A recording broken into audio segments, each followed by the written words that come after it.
Welcome to Grave Deeds, where every story digs beneath the surface of human nature.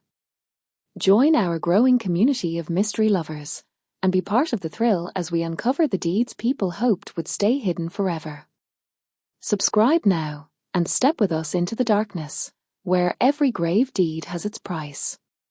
Here, promises are broken, greed is unmasked, and justice comes at a cost. Settle in, because tonight's story will remind you that not all betrayals end in silence.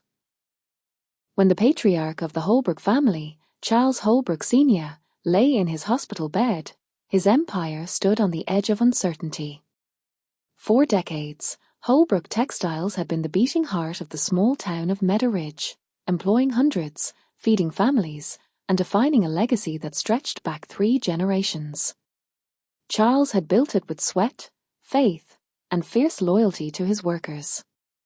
But now, as he faced his final hours, his greatest concern wasn't the company's finances.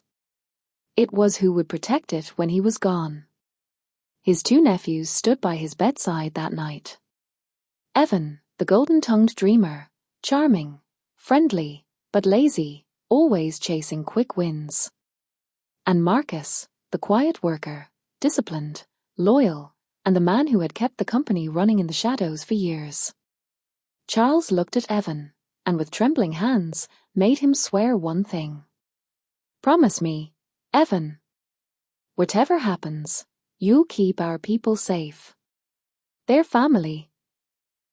Evan smiled that perfect smile and whispered, "You have my word, Uncle. I'll never let them go." The next morning, the will was read. The room fell silent. To everyone's shock, Charles Holbrook left the entire family business to Evan.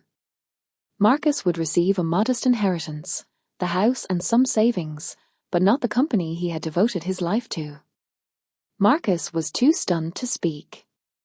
He'd been the one handling operations, the one who saved the factory from bankruptcy 3 years earlier.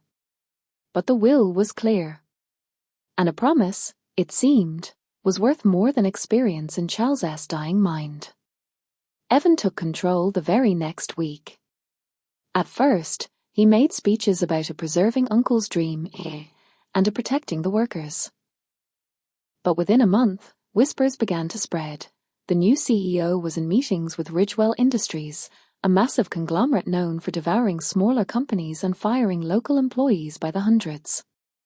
Marcus didn't want to believe it, until one morning, the announcement came. Holbrook Textiles had been sold. Just like that. No warning, no board approval, no consultation. The ink was dry before anyone even knew a deal existed. Within days, layoffs began. Longtime workers, some who had been there since the beginning, were told to clean out their lockers. Families broke down in tears as they left the gates of the factory that had built their lives. And Evan? He was already in Europe, celebrating his successful merger. Marcus's heart burned with anger, not because of money, but because of betrayal. He knew his uncle's dying wish had been shattered. So he made a decision. He would fight, not for revenge, but for justice. He started digging. He gathered documents, emails, call records, proof that Evan had violated multiple corporate clauses, including insider trading and breach of fiduciary duty. Then, Marcus went public. He held a press conference outside the factory gates, the same place his uncle used to greet employees every morning. Reporters gathered. Cameras flashed.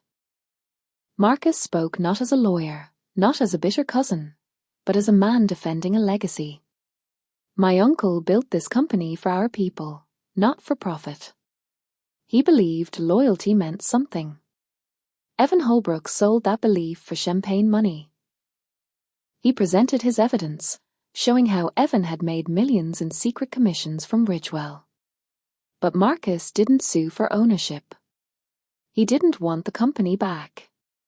He demanded that Ridgewell honor every employee's contract or face a nationwide boycott. The story exploded. #boycott Ridgewell trended for weeks. Holbrookstown united behind Marcus. Even major news outlets picked it up, calling it a The Cousins Crusade. The pressure worked. Ridgewell executives, desperate to save face, agreed to rehire the fired employees under new, fairer terms. The factory reopened, smaller, leaner, but alive. As for Evan, he returned to a hometown that no longer celebrated him. His accounts were frozen under investigation, his reputation destroyed. He tried to contact Marcus, but Marcus never answered. Standing outside the factory gates one late evening, Marcus looked up at the old Holbrook logo now hanging half-faded on the building. The air smelled of dust and metal, just like when he was a boy. He smiled faintly and whispered, "You kept your promise, Uncle. I just had to clean up the mess." In the end, justice came, but so did ruin. Some legacies survive, others are buried by the very hands that built them. If you believe every dark deed deserves the light, subscribe to Grave Deeds for more stories of betrayal, revenge, and moral reckoning. Because sometimes, the grave truth is the only justice left. If you enjoyed this story and love unraveling the dark corners of human greed, betrayal, and hidden truths, don't forget to subscribe to Grave Deeds. Every week, we bring you spine-chilling tales inspired by real mysteries, legal battles, and the haunting secrets people try to bury.